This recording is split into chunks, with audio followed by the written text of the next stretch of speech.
Ladies and gentlemen, today, straight from GM, we will find out whether the E-Ray will get a bump in horsepower from the 2026 C8 ZR1X front motor. As you know, it puts out an extra 26 horsepower over the E-Ray, and there's a lot of people out there that want to know if they can upgrade their E-Ray motor to do the same. Josh Holder answers these questions and more about the ZR1X in Carlisle 2025. Also, I'd like to give a huge thank you to neighbor Mark for getting this footage for me. Mark, you are absolutely amazing. If you are not already intently tuned in and focused, Team Chevrolet has arrived at the stage.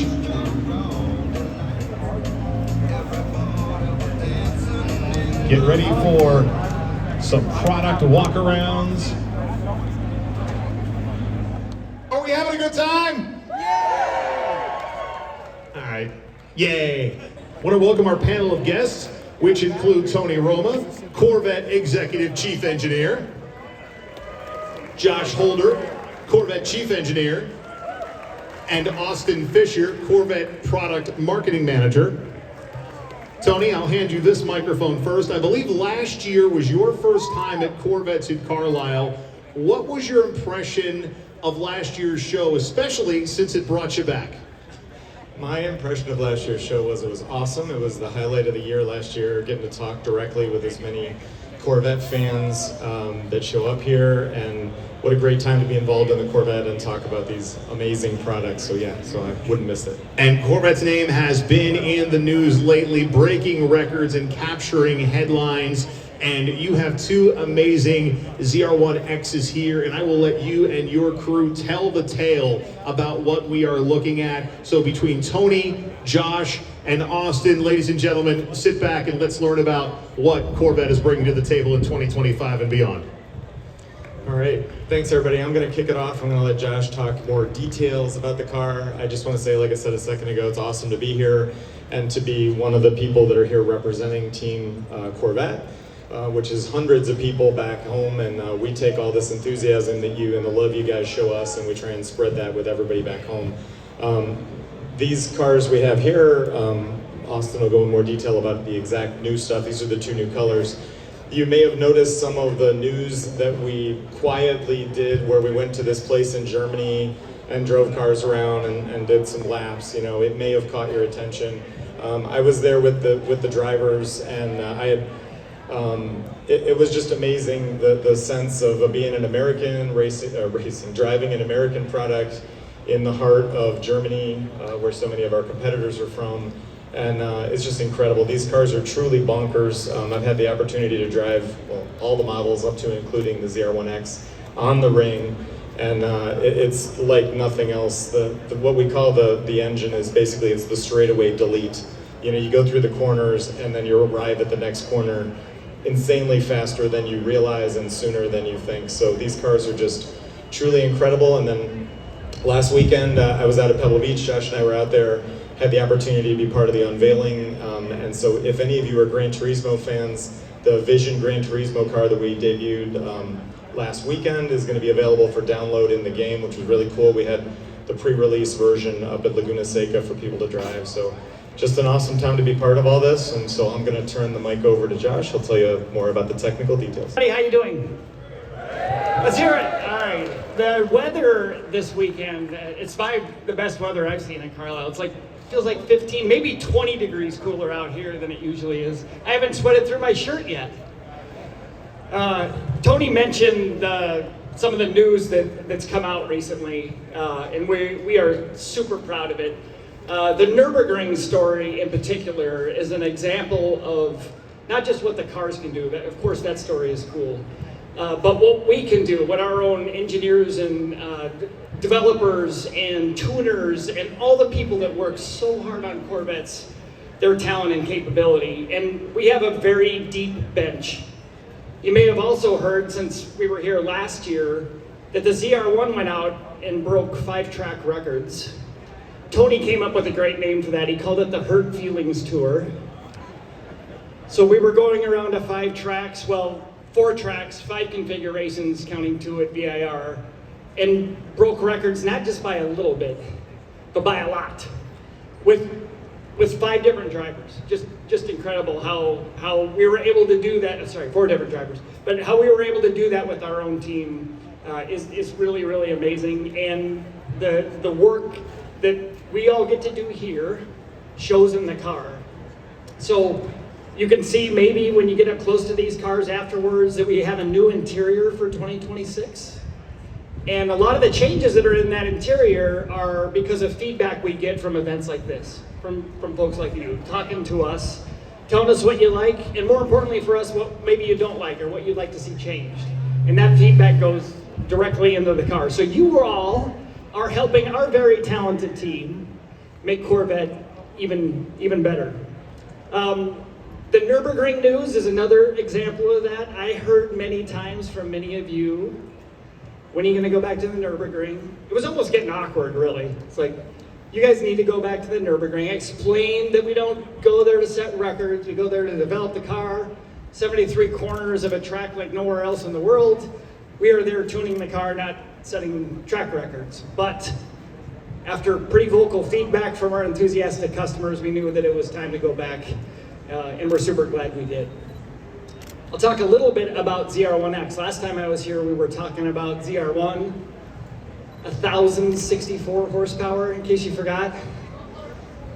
Dual overhead cam, flat plane crank, biggest pair of turbos fitted to a V8 engine.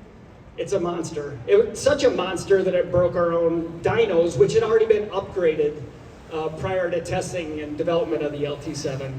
We took that super capable engine and then married it with the electrification and all the lessons that we've learned from the E-Ray. But we didn't stop there. The team decided how much more could we squeeze a little bit more power out of the front drive unit in the E-Ray. And we were able to do that by using more energy out of the battery. The battery in the E-Ray and the ZR1X it's the same hardware. It's a very small battery, 1.9 kilowatt hours. If anyone is familiar with electric vehicles, that's a sliver of what an electric car has. And it's because the mission of it is to harvest kinetic energy and redeploy it in a way that brings driving excitement and a big wide smile to your face and vehicle handling dynamics that can't be achieved any other way. So using that battery, we're able to use more energy out of the battery and put more power into the front drive unit, we call it, the electric motor that powers the front axle. But we couldn't just do that because the electric motor had already been optimized for the power flow on the E-Ray. So we had to upgrade the electric motor. We made changes to the case, changes to the bearings to be able to handle that additional power. So I've already had E-Ray fans asking, hey, are you guys going to give us an upgrade in our E-Ray? And it's not as simple as just a software download. It's another example of how everything on Corvette is intentionally optimized to work well together. We don't give you anything you don't need and everything that you do. With that all-wheel drive capability comes, like the E-Ray, a whole bunch of traction. That results in some pretty incredible straight line performance. You may have read or heard that the straight line numbers, which we are still working on, are going to be epic. 0 to 60 in less than 2 seconds.